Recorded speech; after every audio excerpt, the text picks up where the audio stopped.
All right, then let's begin. Welcome to Legally Speaking, where we at Durham University bring you conversations with the most inspiring minds in law. This is also our first ever episode, so it is a really exciting time for us.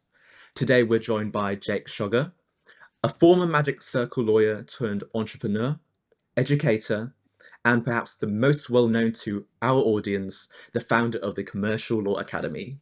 Jake, it's a pleasure to have you on the podcast. Thanks so much for having me. Really appreciate it. I'm sure a lot of students would love to know more about the beginnings of your success. You often speak about democratizing access to legal careers, which resonates with so many students here, especially from underrepresented backgrounds. What does that mission mean to you personally? Sure. So look, I'm state school educated. I'm the first generation in my family to go to university. The first lawyer in my family. So, like, I didn't have these kinds of contacts and connections growing up. I knew nothing about legal careers. Like, all I wanted to be was a musician, and then when that failed, went off to law school and had to learn this stuff for myself, including how to write applications, what different types of lawyers do, how to get work experience, and that kind of thing. And I got most of that stuff from university events and open days, and I just took every opportunity I could in my first year to learn.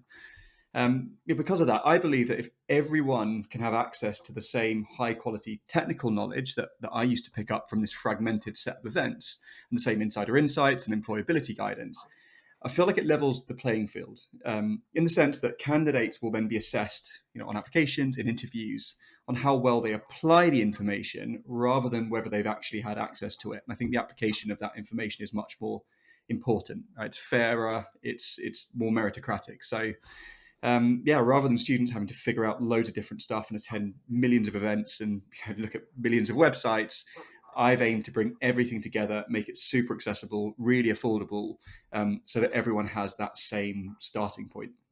Mhm. It's great that, you can draw your own personal experiences into law and helping many more in our future careers. So, drawing back to your own personal story, I'm sure the name Green Garden Records brings back lots of memories. And I don't think a lot of people know, but before university, you were a recording artist and touring musician. So, what was it about your time as a full-time musician that shaped your interest in law, or perhaps what made you change careers?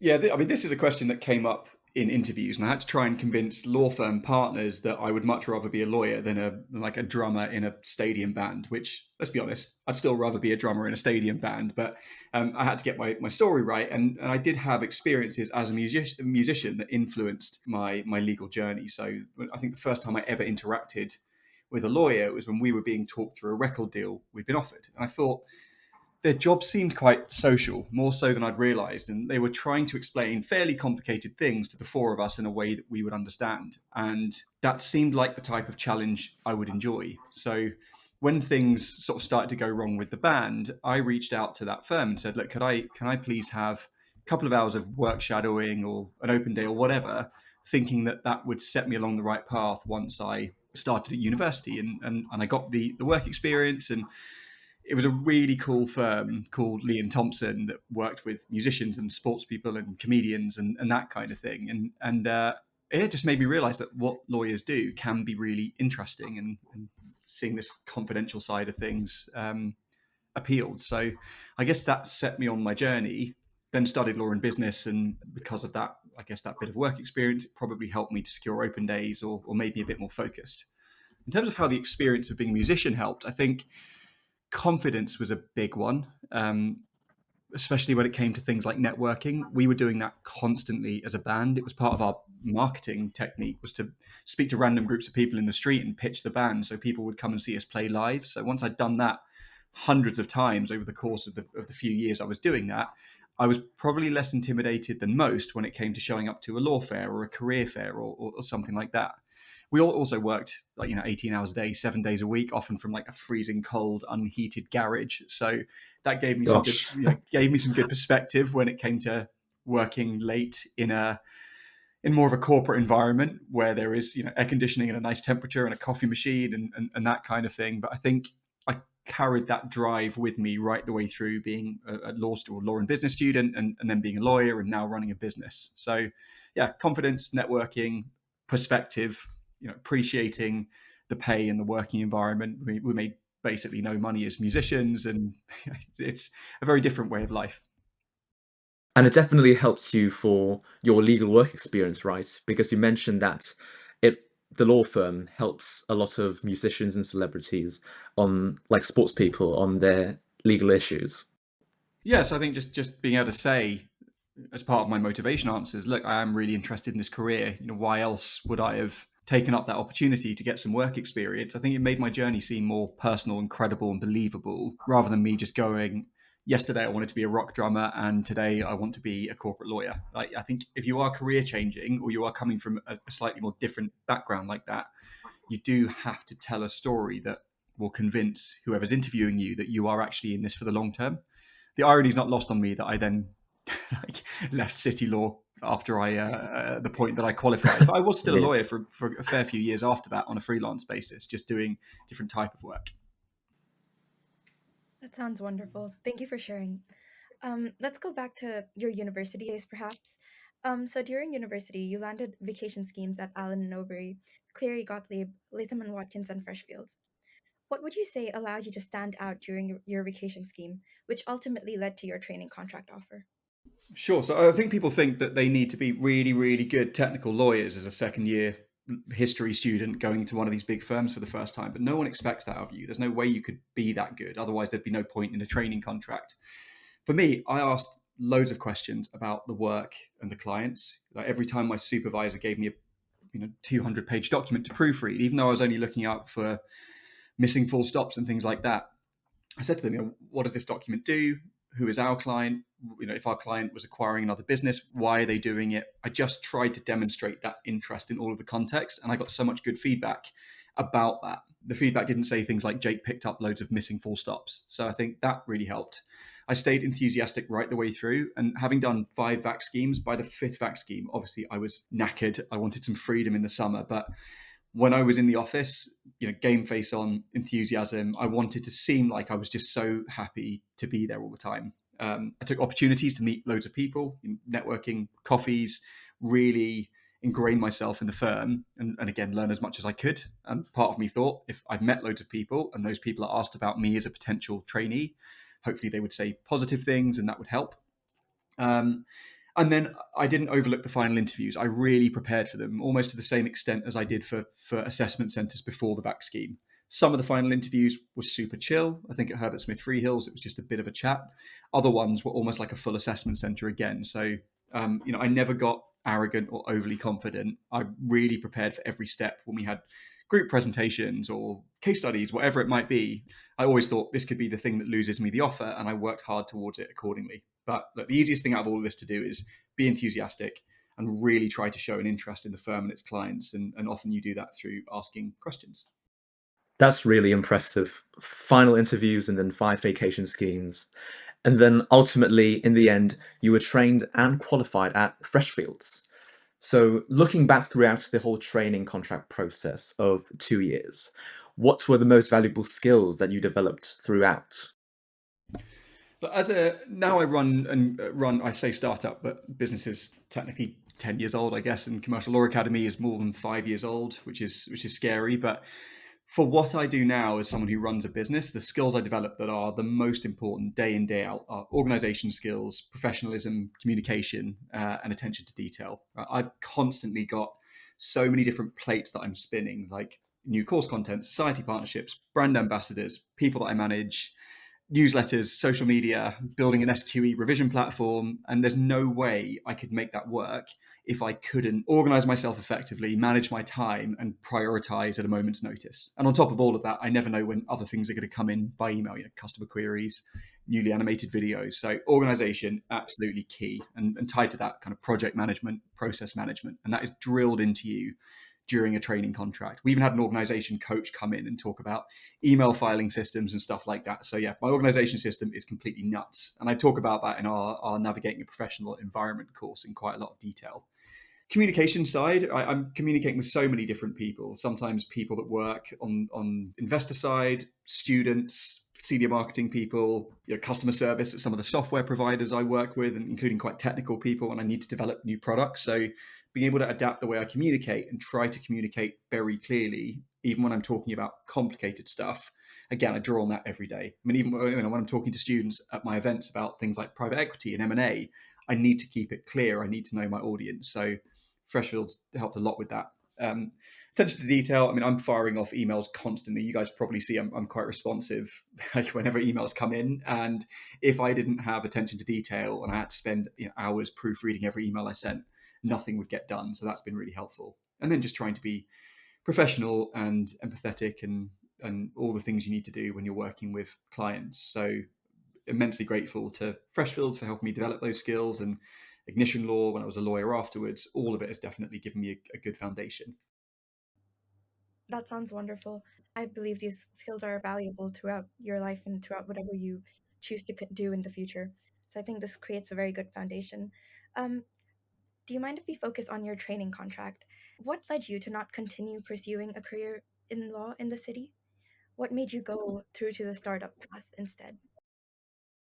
Sure. So look, it was two things really. First one was impact. Now, the meaning of impact changes from person to person. For a lot of people, impact is working on a deal or working on a dispute that makes the front page of the Financial Times involving billions of pounds and huge famous companies, and that's a completely fair interpretation of impact. And for a lot of people, if they are one of many lawyers working on a deal like that alongside investors and lenders and experts and all tax advisors and everyone else, and then that goes on the front page of the paper, they feel real impact from that. My problem was that I didn't. I found it really hard to get satisfaction by seeing the personal impact of my specific contributions, which is fair, right? As a trainee, you're doing such minor tasks and you're such a small cog that you don't really recognize the impact of what you're doing. You kind of feel a bit interchangeable. And I didn't have the patience to wait long enough to really feel like I was having that impact. I was also really interested in like the deal side. So if one company was acquiring another one, I wanted to be in the room when that decision was being made. Whereas what tends to happen is those decisions are made, then the lawyers are brought in to put what's been agreed onto paper. And that wasn't the bit that I realized I was interested in. So I then left and started working for a very small law firm as a freelancer, working directly with founders and tiny startups. And I could suddenly see the impact of that I was having, and I really liked that. And I realized I would much rather help a startup raise £100,000 than help a multinational corporation raise £1 billion. Much smaller numbers, but much more personal impact. And that's why I love running Commercial Law Academy so much, because I get emails almost every day of people saying, I got my training contract because of your courses, or I got a VAC scheme because of this event. And I love that. It's not prestige in the sense of like my parents' friends might have heard of the companies I'm working with or what I'm doing, but personally, it's incredibly fulfilling. So that was one component. The other one was control. So that I was 28 when I started my training contract. I was 30 when I qualified. My son was born about 3 months before the end of my training contract. And I just realized I was never going to have control over my time. Now, people talk about work-life balance and they talk about the volume of hours, but I don't think that's, for me at least, it was nothing to do with the volume of hours. It was the uncertainty. I work longer hours now in general than I did on average at Freshfields. Last night, I think I finished work at about 11:30, usually working till 11:30 midnight. But if I want to, I can do the school run for my kids every morning. I can pick them up from school. I can take 3 hours off on a Thursday to watch my son play football. I can always attend my daughter's acting performances, and like all of that stuff. It was so important to me. So yeah, I'd rather work longer hours, but choose when I work them than potentially work fewer hours, but they can be very unsocial hours, or like absolute last minute out of nowhere, a deal comes in, a dispute comes in, and like my next 3 weekends are ruined. I just really struggled with that lack of control. So yeah, the flexible life of a freelancer and now a business owner really appeals to me. But yeah, don't assume you're always going to be working way better hours in a situation like that. Like the hours can still be pretty long and grueling. It just makes a big difference if you love what you're doing. That's a wonderful sentiment. I appreciate that you have more control over your life now. What advice would you give to others in deciding which of their priorities to choose when they're at a similar stage as yours or struggling to make similar decisions as you have made in the past? Yeah, firstly, look, the money alone isn't enough. If you're thinking, right, there's a firm, I mean, let's be honest, at any kind of city firm, you're earning pretty ridiculous money as it is. The fact that you can earn 40, £50,000 in the very first year of your career as a trainee is crazy. I remember as a student thinking that's almost an unspendable amount of money. And then you might be looking at the next firm and thinking, well, here's a firm I love that is paying me as a qualified lawyer 90,000 or 100,000, or here's a firm that actually terrifies me where I'll do the type of work I don't want to do, but they're paying 160,000. These figures all sound huge, and they are huge, but that isn't enough when it's your fifth 2 o'clock in the morning in a row and you've missed 2 weekends and you haven't seen friends and family. If on top of that you're not enjoying the work you're doing, that money isn't enough for you to be happy in your life. So money is important. It absolutely is. And I'm saying that as someone who has a young family, but there needs to be a compromise, and you need to find an area that you think you will actually like, doing work you like that fits with the kind of lifestyle you want. And if that pays you 40% less, that 40% may well be worth it in terms of quality of life. And my wife has always said, if I had trained at a smaller firm focusing on something I was really passionate about, like music, I probably wouldn't have disliked it enough to quit. And maybe I would have been a lawyer longer term. And actually, in the long term, being a lawyer for 30 years would have paid way more money than just being a city lawyer for a very short period of time. And some people burn out, they go in house, suddenly making a lot less money. So, yeah, money alone, not enough. If you are a lawyer and you decide you don't want to be anymore, don't assume you're typecast as a lawyer. A lot of people think, I studied law, I practiced as a lawyer, that's the only thing I can do for the rest of my life. But actually, lawyers have so many amazing transferable skills that if you can articulate that in a way that resonates, you can absolutely career change. And I've got people now that I have friends that work in operations and crypto and sales and startups who are all lawyers in the city. So loads of things you can go into. So yeah, I feel so passionate about that point. I developed a whole course called Alternative Careers in and Outside Law, where I've got interviews with friends of mine and people across my network who left city law to move into sometimes legal roles, sometimes totally different roles, founding startups. I mentioned crypto, things like that. So if you are worried about being typecast, definitely check that out. I ran a webinar last week where someone actually said, if at these US firms you can earn £180,000 as a newly qualified, and that goes up and up and up, couldn't you just retire at 45? And me and my friend who trained together at Freshfields remember thinking the same ourselves. But what you've got to realize is if you're working that hard, you're not going to do the clever thing and save that money and put all of it into your pension, into an ISA. You're going to spend. If you work 10 days in a row and then you book a holiday, you're not going to go and book a super cheap domestic holiday. You're going to think, I deserve Mauritius, the Maldives. When it comes to buying a house, you're probably not going to buy a one-bed studio if you're earning that kind of money. You're going to go and buy a house that means you're leveraged up to the hilt and you need to continue working at that level. So most people, the vast majority of people, will adapt their lifestyle to what they're earning, and it won't give you the financial freedom to very easily quit, especially if you wait until you have a family and a mortgage and all that kind of stuff. So yeah, I know these figures are huge, but if you can find me a partner at Kirkland and Ellis or Latham and Watkins who's living frugally, I would love to interview them for one of my courses. But I think you'll struggle to find that. But yeah, I think you really raised a good point about having good work-life balance. And especially, it's important when you're starting a family. So you should always prioritize them as well.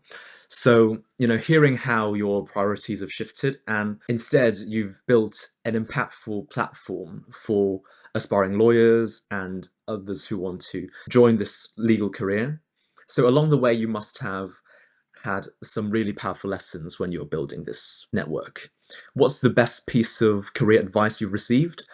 Or perhaps the one you most often share with students or people you meet along the way? Yeah, for me, it kind of ties into what I was saying about alternative careers. Don't stick with something that makes you unhappy purely because you're scared of going back out into the job market. Right? When it comes to qualification, with a lot of firms, I think you give your top 3 or your top 5 choices of teams to qualify into. But if you don't get your first choice or your second choice, I think it's completely nuts taking your third, fourth, fifth choice. Right? You're basically saying, I will right now start to niche myself in an area that isn't one of my favorites, rather than going back out into the job market. And at that point, you're potentially committing 30, 40 years of your life to an area rather than taking a slight risk and jumping back out into the job market. And if you trained at a good firm, you're still highly employable. The cleverest person I knew on my intake at Freshfields, probably one of the best trainees they've ever had, really wanted to work in arbitration. And that time round, Freshfields just simply wasn't hiring in arbitration. You can just join at an unlucky point in the cycle. If he had gone and then just taken a different area purely because he couldn't get an arbitration job, I would have thought that was nuts. But he left, got an arbitration job at another firm, and that held him in really good stead for all the amazing things he's gone off and done now and is doing in the future. So Whilst going back out into the job market might seem a little bit scary, I think it's far scarier pursuing something all in that isn't something that you want to do. Whether that's leaving law or moving in-house or just choosing a practice area that comes higher up in your priority, make that move if you're not happy. Otherwise, what's the point? Probably more likely to burn out. I know you mentioned work-life balance, but as I say, for me, it isn't just about the number of hours you work. It's whether or not what you're doing fulfills you. If it fulfills you, you probably don't mind doing it for a crazy number of hours. What I do, I find really fulfilling. I'm very happy to work long hours. It doesn't make me miserable. There are so many different components there, and the number of hours you are working is just one of the components. It's just the problem is that gets all the focus in conversations around work-life balance. For me, it's more important if I've got tickets to something, theatre, a concert, I'm a Tottenham season ticket holder and games like that. I want to make sure I can go to those. I really don't care if I then need to work till 2 o'clock in the morning another day that week to make up for it. Same if I'm going to do something with one of my kids. I couldn't care less about the volume of hours. It's the control aspect coupled with the fact that I really, really like what I do. I don't know if that makes sense. It makes perfect sense. I completely understand. You've also worked with thousands of students through the Commercial Law Academy. From your perspective, aside from the usual hard work advice, are there any habits or mindsets that separate those who keep on improving and keep on excelling from those who tend to get stuck and perhaps fall behind? Yeah, I mean, like hard work and drive is a given, and as part of that, not procrastinating. Like whilst I was at university, I really wanted to make the most of it. I went into university late, and so my friends had all graduated, my school friends, and they said, "Look, you're never going to get a chance in a safe bubble like this again, where you can try just about anything, and it's all super cheap and it's all really easy." So I ran a five-a-side team. I played in the big band. I co-founded a society. I ran another society. I wrote what turned out to be the first edition of my commercial law handbook, which leads to the whole business I'm running today. And I sort of got away with that because I was really good at not procrastinating. And a lot of what I just mentioned, right? It's passions, it's hobbies. But I made time for that because I wouldn't then just get lost and spend like 14 hours on a Sunday playing FIFA or watching a Netflix series. I had my moments with that, but it's so easy to procrastinate. And if you can't find a way of getting yourself out of that habit, then it's going to be really hard to keep improving. Whether it's just setting yourself baby steps, small targets. Today I'm going to work on the first version of a CV and work experience section. Tomorrow is going to be a template why commercial law section. The next day it's going to be this. And you just set yourself targets, make sure you hit them, and then reward yourself with time off. Then there are opportunities to develop. So you got hard work, drive, avoiding procrastination, all that kind of stuff. Separate to that, there's a lot of self-awareness involved. So you're picking up on things that might be blocking your success and fixing them. You could write the best application in the world, but if your grades are really bad and firms have a minimum grade limit, then unless you have relevant extenuating circumstances, odds are you're probably going to receive a bunch of rejections. So in that situation, if you are self-aware, you might then try and focus on some way to fix those blockers rather than just sending out 100 applications every cycle. And fixing the blockers, it might be doing another qualification to prove that you've developed academically, or really hustling to pick up experience if a total lack of experience is the thing that seems to be letting you down. So don't just focus on your application, just think about yourself. Are you a well-rounded candidate? Do you have enough experience on there to show that you are motivated when it comes to the career? Now, that could be non-selective stuff, the forage, hour of work shadowing in a high street solicitor's firm, going to a Bright Network event, attending my webinars, completing my courses. There's loads of ways of showing that you're motivated. And it's easier than ever to pick up some level of non-selective virtual experience. There's sort of no excuse now to say, I have done nothing, because almost everyone else you're competing against will have probably done at least something. So that's why I say self-awareness is important. But yeah, I agree, especially when there's forage and everyone has got to do some virtual work experience, even if they haven't gotten anything. But yes, so we've touched upon the problems of procrastination and the lack of self-awareness. And finally, there's one more thing that many students struggle with, and that is having confidence when it comes to networking or public speaking. So do you have any general advice on building that confidence? Especially that you've done so many webinars and, a lot of interviews as well. Yeah, so look, I wasn't confident doing this stuff. I sort of alluded to this earlier, but when we were in a band, we had this chicken and the egg problem of we'd show up to a new city for the first time. Let's say we were playing in Sheffield, and a promoter booked us to play in a venue. We knew if nobody came to see us play, that promoter wouldn't book us again. But we were also thinking, well, if we don't have a chance to play in front of people, how are we going to get anyone to come and pay and see us play? It was like this unbreakable cycle, seemingly. So like a catch-22, Yeah, yeah. exactly, a catch-22. So we would show up at a new city for the first time and walk around like shopping centers, town squares, that kind of thing, and break into groups of people, pitch the band, tell them where we were playing, give them a little card that they could go off and it shows my age, but we had our MySpace on there and they could listen to us.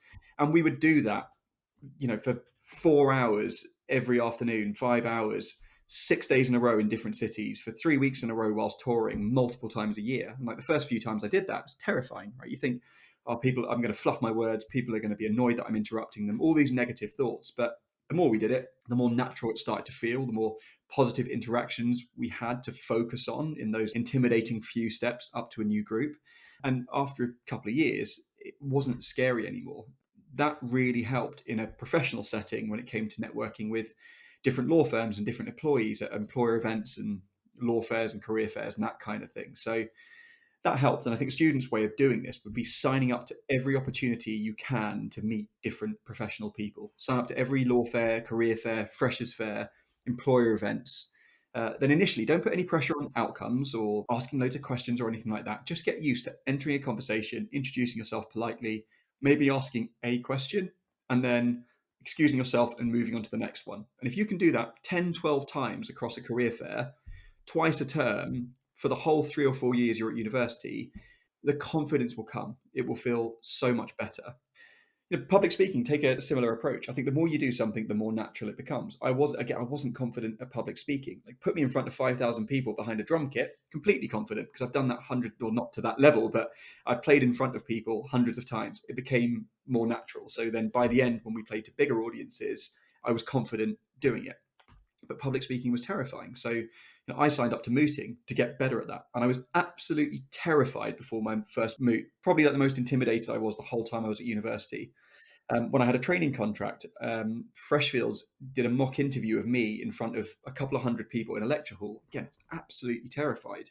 First time I ran my own or in-person event, I think it was at Bright Network Festival, again, a few hundred people. It was terrifying, but I've done it so many times now that I have more confidence. Even after doing all of that, I remember being asked in COVID to do an online event for Bright Network. And I think there were about 5,000 students on the call.